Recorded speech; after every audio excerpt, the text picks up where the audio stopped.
বিসমিল্লাহিররহমানিররহিম। আসসালামু আলাইকুম রহমতুল্লাহ বরকাত। আসসালাতু আসসালামু আলাইকা রসুল্লাহ, আসসালাতু আসসালামু আলাইকা হাবিবুল্লাহ, আশহাদু আল্লা ইলাহা ইল্লাল্লাহ, আশহাদু আন্না মুহাম্মাদ রসুলুল্লাহ। আলহামদুলিল্লাহ। বাইরে শিরিক কুপুরি করবেন না, শিরিক কুপুরি থেকে বেঁচে থাকুন। গতকাল রাত্রি বয়ানের সময় এক ভাই বলছেন যে মুসলমানের ভিতরে যে অনৈক্য বিভিন্ন দলে বিভক্ত রয়েছে, তা এই ব্যাপারে আপনি পদক্ষেপ নেন বা এই ব্যাপারে আপনি একটা ভূমিকা রাখেন বা ঐক্যের একটা ডাক দেন।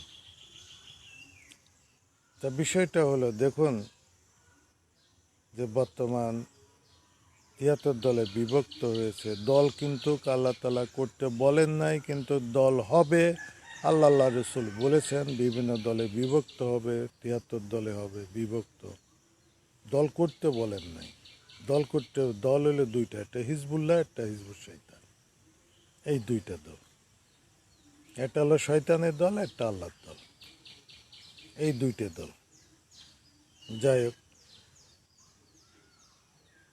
এখানে বিভিন্ন ইসলামিক দল বিশ্বব্যাপী, ইসলামের ভিতরে সূরা হিজরের ৯০-৯১ নম্বর আয়াতেই পরিষ্কার আছে, বিভিন্ন দল গোষ্ঠী বিভিন্ন মতবাদে তারা বিভক্ত হয়ে রয়েছে।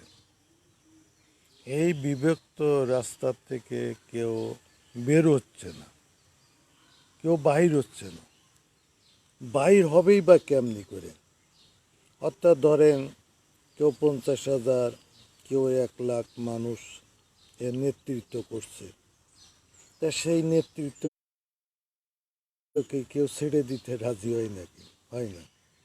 আমাকে একবার, এখনো কিন্তু আছে তারা, তা আমারে বলছে যে হাবিব ভাই, আপনি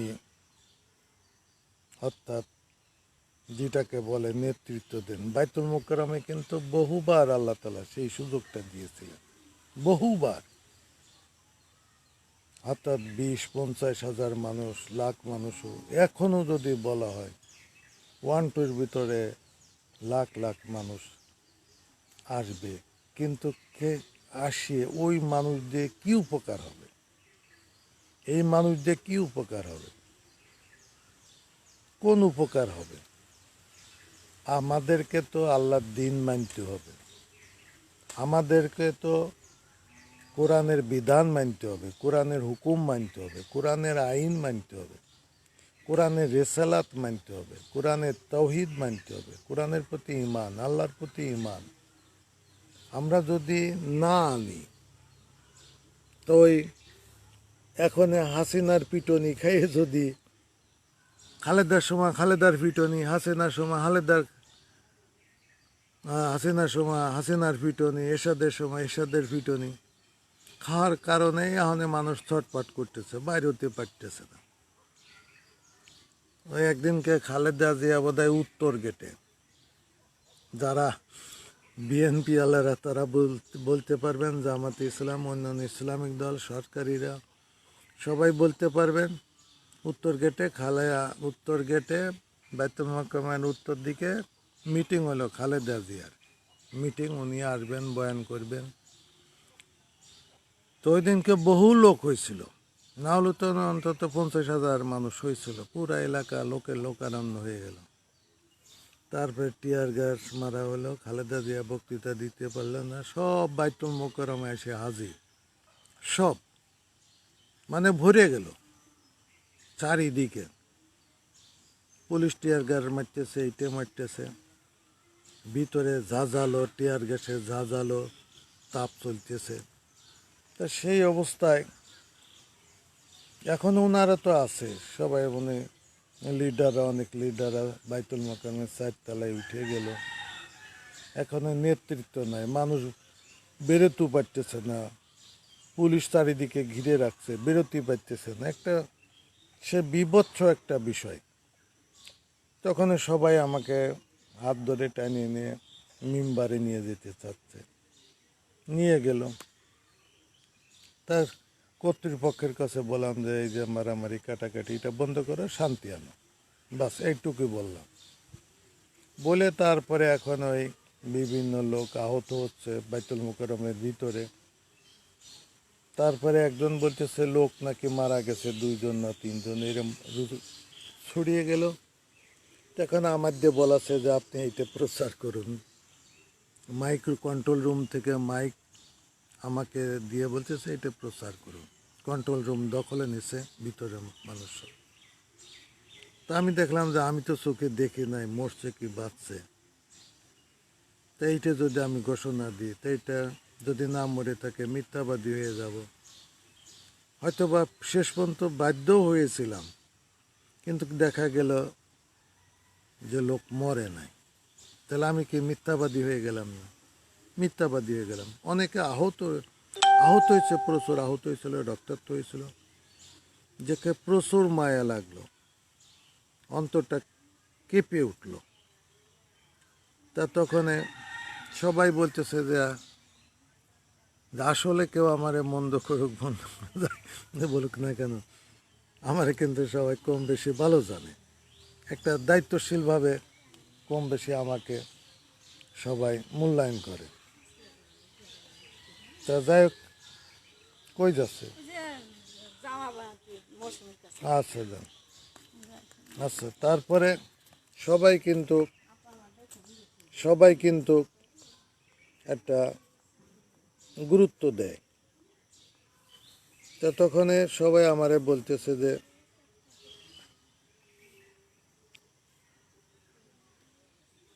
সবাই আমাকে বলতেছে যে আপনি লিড দেন। অর্থাৎ মিটিংয়ে যত ওই হাজার হাজার মানুষ আমাকে বলতেছে যে আপনি লিড দেন। তখন আমি বলল যে আপনি যেভাবে কথা বলবেন আমরা সেটা মেনে নেব, আমরা সেটা মেনে নেব। তারপরে আমি তখন আল্লাহর কাছে দোয়া করলাম ভিতরে ভিতরে যে আল্লাহ, এই কি সেই সময় যেদিন আল্লাহ রসুলের বিজয় হবে, তোমার বিজয় হবে, ইসলামের বিজয় হবে, এইটা কি সেই সময়? তো অন্তরের ভিতরে একটা আসলো, একটা বুঝ আসলো যে এরা তো বিভিন্ন দলে বিভক্ত। হয়তোবা আমি ব্যবহার হব, আমার দ্বারা কোনো কর্মকাণ্ড তাদের উপকার হবে, হয়তো জাতিরও উপকার হবে, কিন্তু কি এটা ইসলামের তো বিজয়ের কোনো উপকার আসবে না। এরা তো কোরআনকে বিধান হিসাবে মানবে না। তো এইভাবে আমাকে টানাটানি করলো। আবার আর এক গ্রুপ ডান দিকে হাত দিয়ে টানতেছে যে আপনি এর ভিতর যাবেন না, আপনি এর ভিতরে যাবেন না। দুই গ্রুপের ভিতরে আবার এদের টানাটানি। খতিব উবায়দুল হক সাহেবকে বাইতুল মোকাররম মসজিদ থেকে সরানো হবে। দেখ, আমি সংক্ষিপ্ত বলছি আর কি, আপনাদের বিরক্ত করব না। তা এই ব্যাপারে অর্থাৎ ইসলামের এমন কোনো দল নাই, লিডাররা নাই যে আসে নাই আমার কাছে এসে বলছে যে বৃহস্পতিবারের দিনকে যে কালকে খতিব উবায়দুল হক সাহেবকে সরানো হবে শোনা যাচ্ছে, আপনি এ ব্যাপারে কালকে প্রয়োজনে আপনি খুতবা দেন, এবং আপনাকে খুতবা দিতে হবে, আপনি যে খুতবা যেটা বলবেন আমরা সেটা মেনে নেব, আপনাকে দাঁড় করাবো আমরা। আল্লাহু আকবার। তারা এখনও আছে যে আপনি যেভাবে বলবেন আমি সেইভাবে খুতবা, আপনি যেভাবে বলবেন আমরা মেনে নেব। এই কথা বলার পরে তারপরে দেখলাম যে পরিস্থিতি তো খুব লডর বডর হয়ে গেল, মারাত্মক পরিস্থিতি। তো পরের দিনকে জুম্মার দিনকে আমি ঠিক 11টার আগেই চলে আসলাম মোহাম্মদপুর থেকে, তাড়াহুড়ো করে এসে তারপরে অবস্থান নিলাম চারিপাশে। হাব ভাব দেখে দেখে যে ঠিক তাই, হাব ভাব মোটেও ভালো না। তা যাই হোক, এক কর্মকর্তা বলতেছে যে আজকে আমাদেরই মার্কেট, এখানে কোনো কথা বলেন না, আজকে চুপ থাকেন। তা আমি বললাম যে যদি লডর বডর হয় তখন কথা আমি বলবই। তা বলতেছে না, আজকে আমাদের জন্য ছেড়ে দিতে হবে। তো হঠাৎ কারেন্ট নাই। খতিব উবায়দুল হক সাহেব আসলেন, থমথমে ভাব।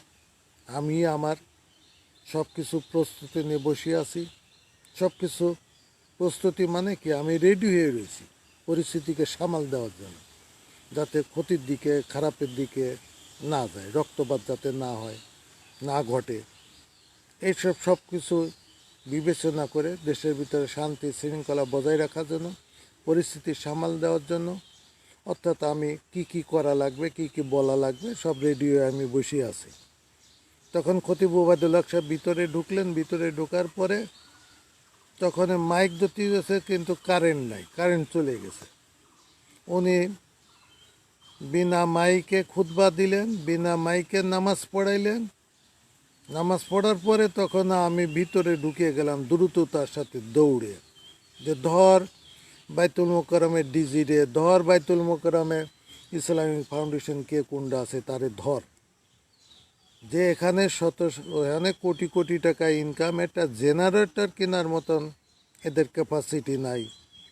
আবার এরা বড় বড় কথা বলে, ধর এদের। এই কথা বললি পরে গোটা পাবলিক, তখন আওয়াল সাহেব ছিল বোধহয় ডিজি, গোটা পাবলিক গেল খেপি, এমন খেপলো। এখন ইসলামিক ফাউন্ডেশনে এদের সবাই আছে, তো এখন সবাই খুঁজে বেড়ায়। পরে মিম্বারে দাঁড়াইলে বললাম যে এই বাইতুল মোকাররমে কত দোকান হয়েছে, কোটি কোটি টাকা ইনকাম, কিন্তু এই যে কারেন্ট চলে গেছে, একটা জেনারেটর চালু করে কারেন্টটাকে অর্থাৎ বহমান করার জন্য কিন্তু কোনো পদক্ষেপ কর্মকাণ্ড নাই। এটা কি একটা লজ্জাজনক ঘটনা? তাহলে পরে এইসব অপদার্থদের রেখে লাভ কি? এই কথা বলার সাথে সাথে অ্যাকশান হয়ে গেল। তারপরে ওই অফিসারটা এসে বলতেছে, ওয়ারলেস পার্টি এসে বলতেছে যে আসলে সিজ একেন আপনি। আল্লাহ আকবার। আমারে বলতেছে যে আসলে একটা সিজ আপনি। কসে যা আওয়াল সাহেবের চাকরি বোধহয় আজকে শেষ হয়ে গেল। উনি আমাকে বললেন, যে উনি রিপোর্ট করে দিলেন, অর্থাৎ বলে ফেলাম, না ওদের নাম উল্লেখ করার দরকার নেই। অর্থাৎ উনি বললেন, ওনারা দায়িত্বশীল ব্যক্তি সব রাষ্ট্রীয়, ওনারা বললেন যে ওনার চাকরি, আওয়াল সাহেবের চাকরি আজকে আউট হয়ে গেল। কারণ ওইটাই ওই বয়ানটাই দিলেন যে এখানে কোটি কোটি টাকা ইনকাম, কারেন্ট চলে গেছে, কিন্তু অর্থাৎ কারেন্ট সরবরাহ করার জন্য একটা জেনারেটর কিন্তু নাই বাইতুল মোকাররম, এখন হয়তো আছে। তো ওই কথার উপর ভিত্তি করে পরের দিনকে খবরের কাগজ আসলো যে ইসলামিক ফাউন্ডেশনের ডিজি আওয়াল সাহেব আউট হয়ে গেল, তার চাকরি আউট হয়ে গেল। তা বিষয়টা হলো যে এরকম বহুবার সুযোগ এসেছে, হাজারো লক্ষ মানুষের সুযোগ এসেছে নেতৃত্ব দেওয়ার জন্য, কিন্তু নেতৃত্ব কামনা করার জন্য তো ইসলাম আসে নাই। ইসলাম নেতৃত্ব কামনা করার জন্য আসে নাই, এবং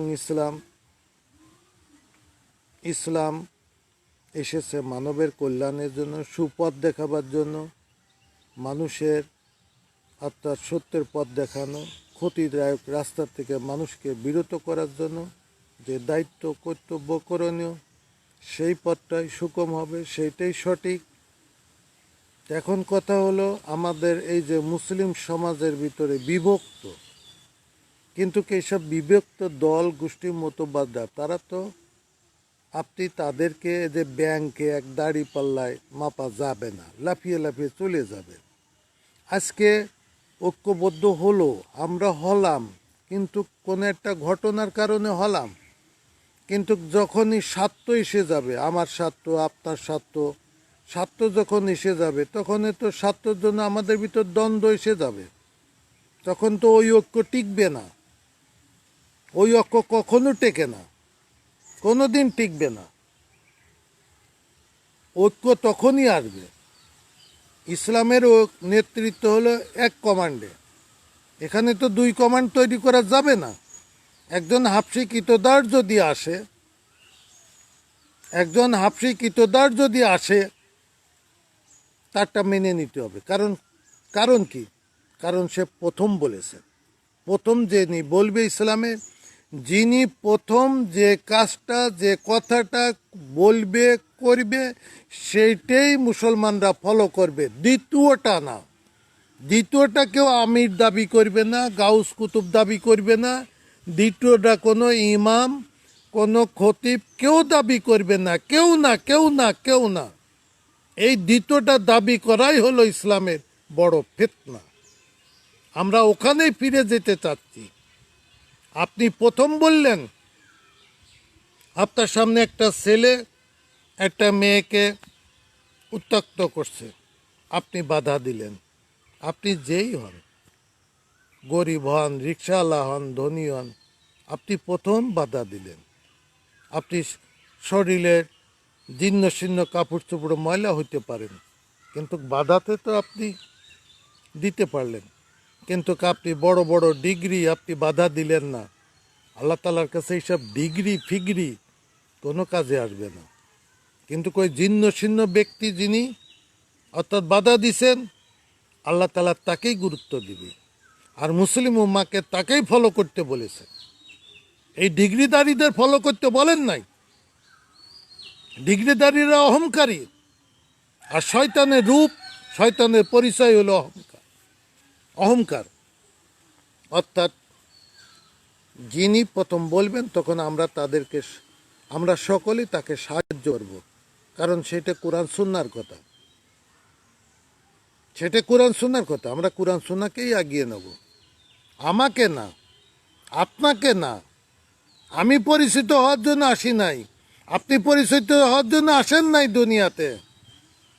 আপনি আল্লাহর দিন যাতে ফুটে ওঠে, আল্লাহর দিন যাতে বাস্তবায়ন হয়, সুন্নাতে রাসূল যাতে বাস্তবায়ন হয়, যাতে আল্লাহর কালামুল্লাহকে আরেকজনের কাছে পৌঁছে যায়, হ্যান্ড ওভার হয়, যাতে সমাজ, আমি চলে যাব, আপনি চলে যাবেন, কিন্তু আমাদের আল্লাহ রসুলের সুন্দর আদর্শ, কথা, কাজ, কর্ম, উত্তম চরিত্র আমরা সমাজে রেখে যাব। হ্যাঁ, একজন নেতৃত্ব অবশ্যই লাগবে, আমরা নেতৃত্ব অবশ্যই লাগবে। নেতা হওয়ার জন্য আপনিও আসেন নাই, আমিও আসি নাই। ইসলাম কোন বিষয়টা আপনারা খেয়াল করুন। বিষয়টা হলো, আপনি মসজিদ আছে না? আছে। ইমাম আছেন না? আছেন। মুয়াজ্জিন আছেন না? আছেন। আজান আকামত হচ্ছে না? হচ্ছে। কোরআন তেলাওয়াত হচ্ছে না? হচ্ছে। খুতবা হচ্ছে না? হচ্ছে। কোরআন সুন্নাহ আছে না? আছে।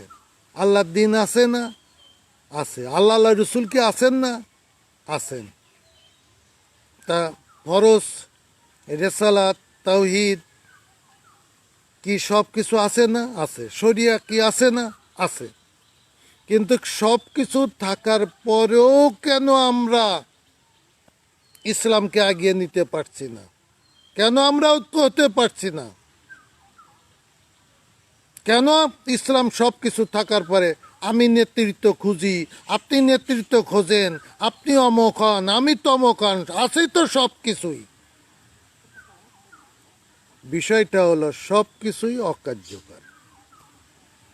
কথাটা তো বুঝছেন? কথাটা কি বুঝলেন না? সব কিছুই অকার্যকর। কুরআনুল কারীম অকার্যকর, সুন্নাতে রাসূল অকার্যকর, মসজিদ অকার্যকর, মিম্বারে দাঁড়িয়ে যিনি বয়ান মারতেছে উনিও অকার্যকর, ওনার কথাগুলোও অকার্যকর হচ্ছে। মসজিদ আসতেছে, আজান হচ্ছে, সব অকার্যকর। নামাজ পড়তেছে কিন্তু দিন নাই, সুন্নাত নাই, রেসালাত নাই, তাওহীদ নাই, কোরআনের কোনো বাস্তবায়ন নাই, কোরআনের শরিয়া নাই, খেলাপথ নাই, তাওহীদ নাই, রেসালাত নাই, রীতি নীতি আদর্শ কিছুই নাই, বিধান নাই, কোরআনের বিধান মানে না, সব কিছুই আছে। মিম্বার রয়েছে। ইসলামের নেতৃত্ব হলো মিম্বার, আর কোথাও না। ইসলামের নেতৃত্ব হলো মিম্বার। ইসলামের রাজনীতি হলো মসজিদ। ইসলামের হেডকোয়ার্টার হলো মসজিদ। মানব জাতির কল্যাণের পথ প্রদর্শন হয়েছে মসজিদ। মুসলমানের উৎপত্তি হলো কুরআনুল কারীম। মুসলমানদের জীবনের ফুটন্ত ইসলাম ফুটেছে সুন্নাতে রাসূল। এইগুলাই শরিয়ত। তা সবই অকার্যকর, তা সবই অকার্যকর। এখন কথা হলো, এটা স্পষ্ট করে বলা হচ্ছে। এর ভিতরে কোনো ছলচাতুরি, কোনো ধাপ্পাবাজি, কোনো বাটপাড়ির কোনো স্থান নাই। এই অকার্যকর ব্যবস্থাপনাকে কার্যকর করার কর্মকাণ্ড, প্রচার প্রসার চলছে। এইটাই হলো মূল বিষয়টা। ওই মিম্বার ওইটা কার্যকরী আনতে হবে, ওই কোরআন কার্যকরী আনতে হবে, ওই সুন্নাতে রাসূল কার্যকরী আনতে হবে, ওই রেসালাতকে মুসলমানদের ধরতে হবে। কোরআনকে আল্লাহ তাআলা বলছেন শক্তভাবে ধরো, মজবুতভাবে ধরো, যদি তোমরা মুক্তি পেতে চাও। আর ছুটে গেলি পারে তোমরা ধ্বংস জাহান্নামে চলে গেলে। কার্যকারী হবে, ওই মসজিদ কার্যকর হবে, ওই কোরআন কার্যকর হবে, কোরআনের হুকুম হাকাম বিধি বিধান কার্যকর হবে, শরিয়া কার্যকর হবে। ওটা পুনরাবৃত্তি হতে যাচ্ছে। আল্লাহু আকবার। ওইটা পুনরাবৃত্তি হতে যাচ্ছে, ওটা বাস্তবায়ন হতে যাচ্ছে, ওটা উন্মুক্ত হতে যাচ্ছে। ওর সত্যতা ইসলাম, দিন ইসলাম, কোরআন সুন্নাহ প্রথমে দুর্বল হয়ে আসে, তারপরে প্রবল থেকে প্রবল, প্রবল থেকে প্রবল, প্রবল থেকে প্রবল রূপ ধারণ করে কোরআন। দেখেন না সাইক্লোন, প্রথমে নিম্ন, প্রথমে হলো চাপ, কি জন্য বলে উচ্চ চাপ নাকি নিম্ন চাপ, ও তারপরে আস্তে আস্তে এটা বাড়তে থাকে, শক্তি সঞ্চয় করতে থাকে, বাড়তে থাকে, বাড়তে থাকে, বাড়তে থাকে। প্রথমে কি হয়, 5 মাইল, 5 মাইল, 10 মাইল, 15 মাইল ঝড়ের গতিবেগ এরকম বাড়তে থাকে, তার চক্র বাড়তে থাকে, আস্তে আস্তে শক্তি সঞ্চয় করে। ওই রকম ইসলামও শক্তি সঞ্চয় করে। যখন ইসলামের ভিত্তি, একটা গাছ দেখেন, সে মাটির নিচে যত গভীরে যাবে গাছটা কিন্তু দাঁড়িয়ে থাকে শক্তভাবে, কেউ হেলাইতে পারে না। ওই রকম ইসলাম, আপনি যখন কোরআন সুন্নাহ দ্বারা নিজেকে সুসজ্জিত করবেন, কোরআন সুন্নাহ দ্বারা নিজেকে সাজিয়ে নেবেন, কোরআন সুন্নাহর প্রত্যেকটা হুকুম হাকাম বিধি বিধান আমাদের সংসারে, আমাদের পরিবার পরিজনে, কথাবার্তা, কাজে কর্মে, সকল ক্ষেত্রে যখন আমরা কোরআন সুন্নাহর উপরে নিজেদেরকে প্রতিষ্ঠিত করব, তখন ইসলাম মজবুত, আমার কাছে ইসলাম মজবুত হয়ে দাঁড়িয়ে থাকবে। পৃথিবীর সকল শক্তি সমর্থন আমার উপরে যদি অ্যাটাক করে, আমাকে ইসলাম থেকে কেউ সরাইতে পারবে না, ইনশাল্লাহ, ইনশাল্লাহ, ইনশাল্লাহ। এইভাবে ইসলাম প্রবল থেকে প্রবল হতে থাকে, একজন থেকে আরেকজন, আরেকজন থেকে একজন, একজন আরেকজনের সহায়ককারী, সাহায্যকারী। আল্লাহ বলছেন যে তোমরা আমার এবং আমার রসুলকে সাহায্য করো। কেন? দিনকে বাস্তবায়ন করার জন্য, তাওহীদকে প্রতিষ্ঠিত করার জন্য। তা যে প্রথম বলবে আমরা তাকেই সাহায্য করব, সহযোগিতা করব। তা প্রথম তো বলেছেন আল্লাহই বলেছেন, অন্য কেউ বলেছেন? বলেন নাই, আল্লাহই বলেছেন। কার দিয়ে? রাসূল সাল্লাল্লাহু আলাইহি ওয়াসাল্লামকে দ্বারা। তাহলে আমরা আল্লাহ আল্লাহ রসুলের কমান্ড মানব, তাহলে আমরা আল্লাহ আল্লাহ রসুলের কমান্ড মানব, তাহলে আমরা আল্লাহ আল্লাহ রসুলের কাছে ফিরে আসি, নাকি এইসব দলগত মতবাদগত সব প্রত্যাখ্যান করুন, সব প্রত্যাখ্যান করুন। আপনি দাঁড়ান, সেটা আল্লাহ আল্লাহ রসুলের পক্ষ থেকে দাঁড়ান। ওই অমকের দল, তমকের দল, এইটের দল, আমার দিকে আসেন, এই দিকে আসেন, এইসব ভণ্ডামির দিকে না, ভণ্ডামির দিকে না এসে আপনি যে কথাটা বলেন, আপনি যে কাজটা বলেন, সেইটে আল্লাহ আল্লাহ রসুলের পক্ষ থেকে বলেন। আপনার আমার উদ্দেশ্য হবে আল্লাহর দ্বীনকে প্রতিষ্ঠিত করা, অর্থাৎ ইসলামকে প্রতিষ্ঠিত করা, আল্লাহ রসুলকে প্রতিষ্ঠিত করা, আল্লাহকে প্রতিষ্ঠিত করা, যাতে সমাজে মানুষ মুক্তির পথ পায়, সত্যের পথ, ন্যায়ের পথ পায়। অসত্যর পথ থেকে আমাদেরকে আল্লাহ যেন হেফাজত করেন, আমিন। তাই আসুন আমরা কোরআনের কাছে ফিরে আসি, আমরা কোরআনকে সচল করি, আমরা কোরআনকে শক্তভাবে আঁকড়ে ধরি, সুন্নাতে রসুলকে আমরা ধারণ করি। তাহলে পরে কোরআনকে আমরা মজবুতভাবে ধরতে পারবো। আমরা কোরআনকে সতেজ, কোরআনকে জমিনের উপরে আমরা স্থির রাখতে পারবো। আল্লাহ তাআলা বলছেন এই কোরআন দ্বারা তুমি মানুষকে অন্ধকার থেকে আলোর পথে নিয়ে এসো এবং কোরআন দ্বারা তুমি আঘাত করো সমাজের উপরে, আঘাত করো। আসুন আজকে আমরা সকলে কোরআনের কাছে ফিরে আসি। আর সেই কোরআনের কাছে ফিরে আসতে হলে পারে আমাদেরকে কোরআনকে বিধান হিসাবে মানতে হবে। এর সাথে কোনো আপোষ করা যাবে না, তাতে আমাদের যা ঘটার ঘটে যাবে। রাজি আছেন তো? রাজি হন, যা কিছু ঘটার ঘটে যাক, আমরা কোরআনকে বিধান হিসাবে মানব। কারণ কোরআন বিধান হিসাবে মানলার পরেই কেবল ভালোটা আসবে।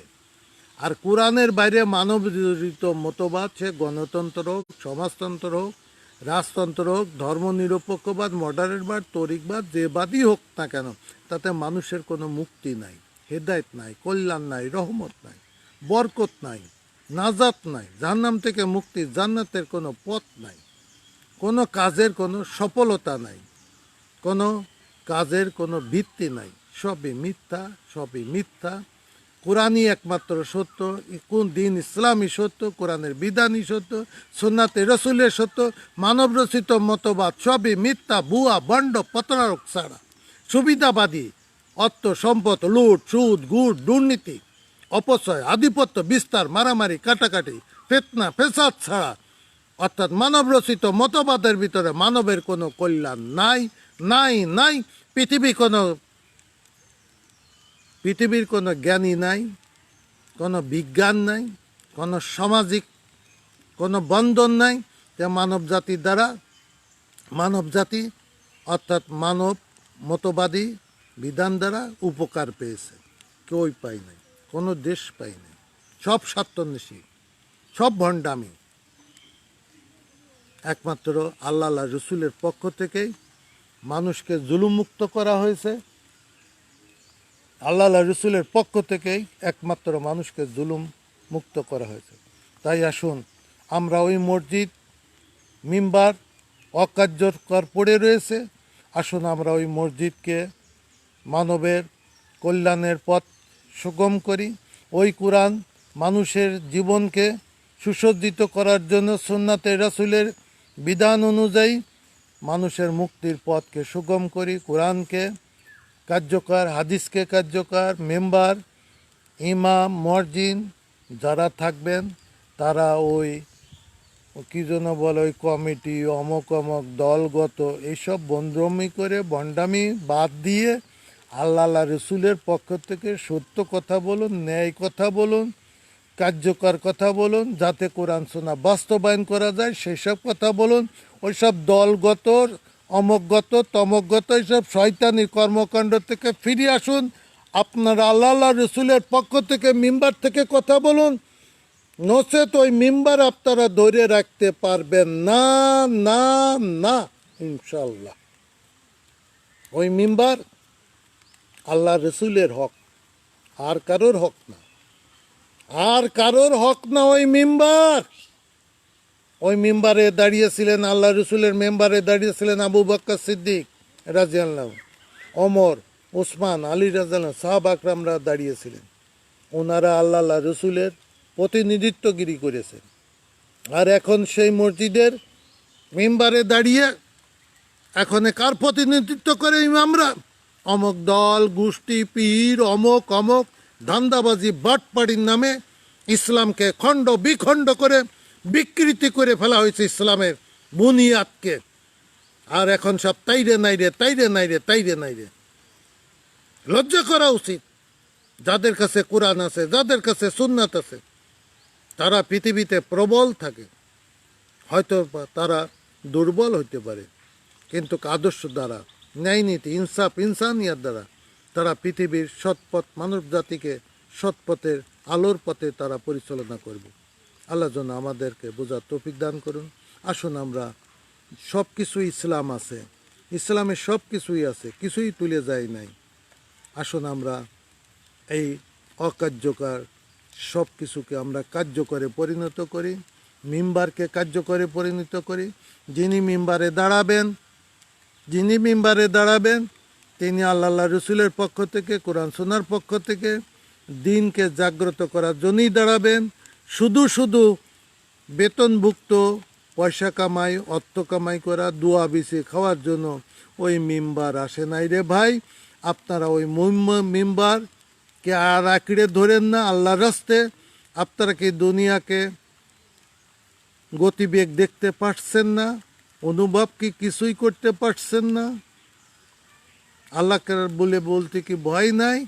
মিম্বার আঁকড়ে ধরে রাখছেন। মিম্বারকে অর্থাৎ সত্যের প্রতীক, আল্লাহ রসুলের প্রতীককে আপনারা তুলে ধরতে পারছেন না। কেন ভয়? মরে গেলি কি বেঁচে যাবেন? মুক্তি হয়ে যাবে? হবেন না। কোরআন সুন্নাহ কেন শিখছেন? কেন আলেম হয়েছেন? কেন মুক্তি হয়েছেন? কেন অমক হয়েছেন? কেন? এগুলো তো স্বঘোষিত। আসুন আমরা সত্যবাদী হই, আমরা ইমানদার হই, আমরা মমিন হই, আমরা মুত্তাকিন হই, আমরা মুসলিম হই এবং আমরা আল্লাহ রসুলের প্রতিনিধিত্ব করি। তখনই এবং ইসলাম আমরা যা বলি আমরা নিজেরাও তাই করি এবং অপরকেও তাই করাবার জন্য আহ্বান করি। তখন ইসলাম ফুটবে, তখনই পরিপূর্ণতা পাবে, তখন ইসলামের বিজয় অবধারিত হবে। কোরআন সুন্নাহ মানব না, ধরব না, ইসলামের বিজয় হবে। লা ইলাহা ইল্লাল্লাহ পতাকা লিখে দিলে কি ইসলামের বিজয় হলো? হলো না। ইসলামের আদর্শ, ন্যায় নীতি, ইনসাফ, ইনসানিয়াত এইসবগুলা যদি আমাদের মুসলমান জীবনের সমাজে যদি না থাকে, তাহলে ওই পতাকা লিখে ওই উড়াইলে পারে ইসলামের বিজয় কখনো আসবে না। তাই আশা করি আল্লাহ যেন আমাদের সকলকে বোঝার তৌফিক দান করেন। আমিন। আসসালামু আলাইকুম ওয়া রাহমাতুল্লাহি ওয়া বারাকাতুহু।